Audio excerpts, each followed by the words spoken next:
Welcome back, everyone. To finish building the application, we'll need to build a directory that allows alumni to search for other alumni. Let's click on New Data Page. And this time we're going to select Reports. Here my recommendation is to go with Grid Layout, which is best if you're displaying images, but of course you can choose another layout depending on your preference. Click Next. Once again, we'll need to select our alumni registration table since that's where all the data resides.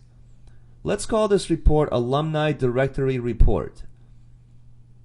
Be sure to enable access and security because we only want the registered members to search for other members. We don't want this report to be open to anyone. When done, click Next. On the following screen, we want to have a search form enabled, so let's select the first radio button and click Next. Include all the fields you wish to have inside your search form and click Next again. Now we'll need to configure each one of our search fields. You can change the form element to any of the desired ones we have, but to save time, let's go ahead and make each field contains from the comparison type. This will allow for more of a keyword type search. Once you're done, click Next again. Now let's include the fields we want to display on the results page.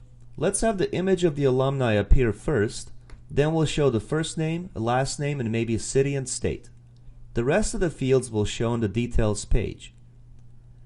On the next screen, let's not enable any delete options because we don't want users to delete other users from our website.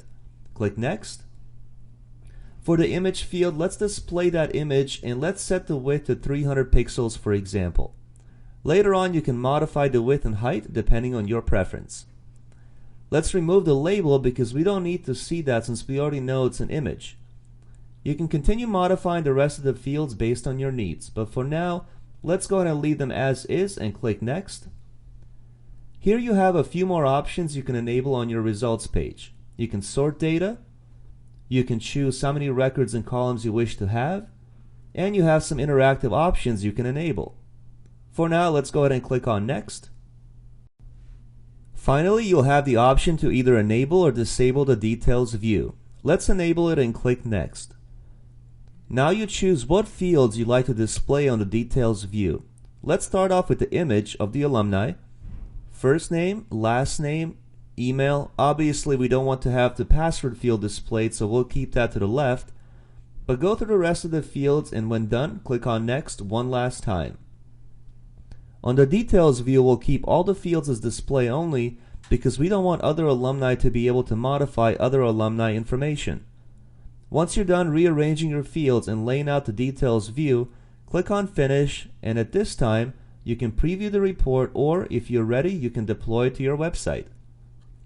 Now that the application is completed, in the next section, we're going to learn how to set up our web page containers so that we can deploy our Caspio data pages to those containers. Let's take a look.